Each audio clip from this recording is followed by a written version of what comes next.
guys, we are at the Hudson booth at TriggrCon 2017 with Cy, the owner, and we are here to talk about the H9. This pistol was basically breaking the internet at SHOT Show this year. We went to your release party, we got to check it out. Now we've got to shoot it at Range Day, and we'd like to get an update, learn more about the pistol, the background of it, when we can expect it to be on the market, pricing, all sorts of stuff about the buzz that is going on with the Hudson H9. So thank you very much for taking some time.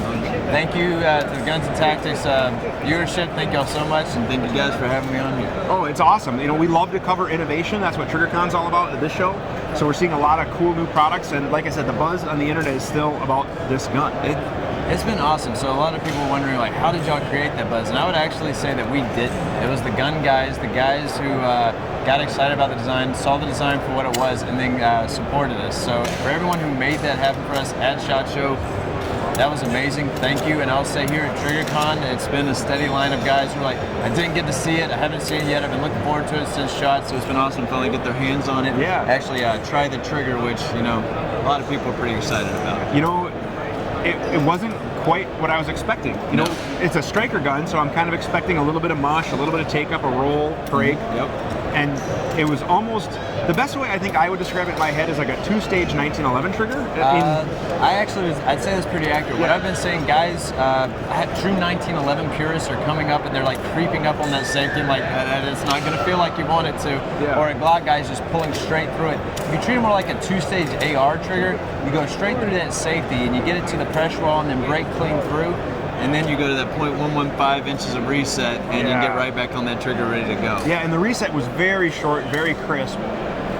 Like I said, to me it felt like you put a two-stage trigger in a 1911, and it really feels good. It's that straight back press that the ideal shooter, you know, always strives for. It was a labor of love in about 30 to 40 SEER designs before I got there. But was that all? Oh, Just 30 to 40? It was over 4 years. I mean, about 3.5, I guess, because that's whenever we brought it to SHOT for people to show. Nice. Now, when you look at it, you can see similarities of a 1911.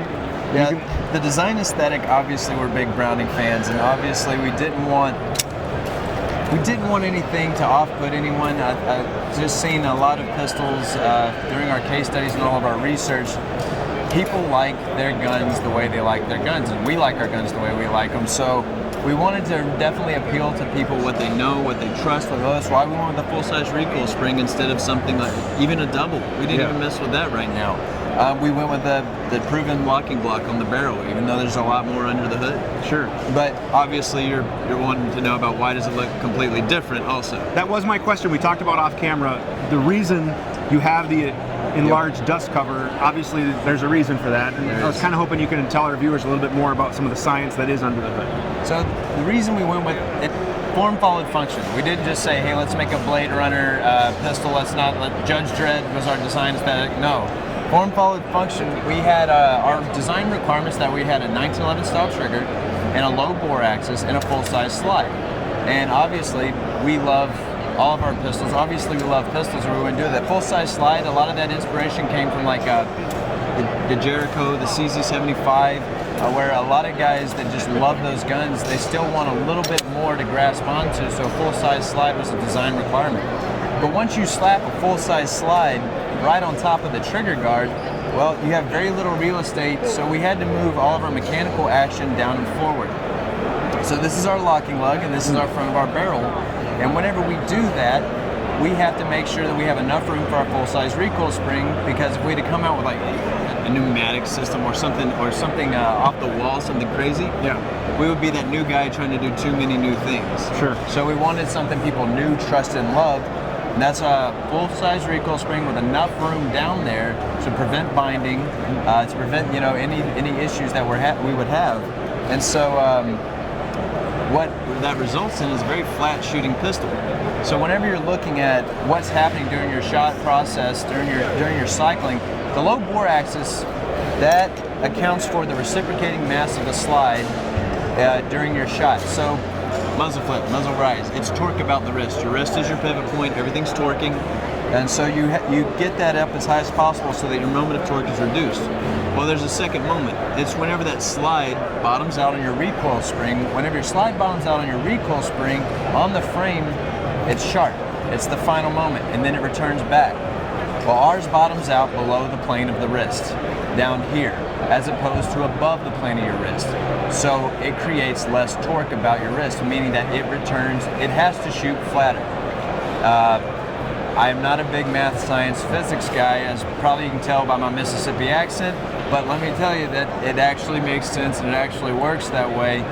Lauren definitely, who not be able to make it to TriggrCon, she really wanted to be here, but she definitely contributed more to the math and the science than me, but obviously I'm a gun nerd. Nice. So, what are we looking at? I know it was announced at SHOT Shows, kind of unveiled there. How are we coming along for availability and pricing? So, design is frozen. Design's great. We pulled our set sample from the production line, ran them past 9,000 rounds in 3 days, good to go. So now it's just production. We're in our production process. We're ready to go. As soon as I get 100% of the parts, 100% right, I had some in, they weren't quite right, weren't quite to spec, so send them back. Yep. Sorry guys, until it's 100% right, you're not getting it, because we're wanting to launch. No, we are launching a company, a brand, and a product, and it's going to be a great product, and we are going to be a great company and a great brand. And for everyone who continues to support us through the challenges of it, thank y'all so much. It's been awesome. Thank you for your support. And I can appreciate a company who's willing to say, hey, I don't have a hard date, but it's going to be when it's ready. So yeah. I can respect that, because I'd rather have a product come out and it works as it should than to be a beta tester. Well, I want to make sure everybody knows, whenever we did our champagne bottle and it went, I don't know if y'all saw that, it was high-speed camera. It was actually testing footage camera for our design engineers to look at the slide velocities and everything. We shot a champagne bottle, and it blew up, and we said, and here we go. That was in production. We are in production, guys, and as soon as we have a production, as soon as we have it out, it's coming out there and it'll be in your hands. Awesome. Retail price? $1147 MSRP, and I've talked to guys, that is not a cheap price, but it is a value price. And what I mean by that is it is a premium feature set. We have a TriggrCon HD front sight, VZ G10 grip panels, Hogue G10 lower back strap right there with that really good aggressive checkering, and then all covered in premium H&M black nitride with forged steel construction on the grip and the slide. And so with that, with 3 15-round magazines shipping standard with this pistol, I would put it as a challenge to anyone to find that feature set at that level of value on the market. Quality has a price. It does. It well, Cy, thank you so much for taking some time. Go over with us a little bit of the background and update of the company and the product and the brand. You know, the whole trifecta of things coming together. If you guys are interested in more TriggrCon 2017 coverage, make sure you're tuned in to gunsandtactics.com. We sincerely appreciate you guys watching all of our coverage. Thank you very much, and we'll see you in more videos. Thank you.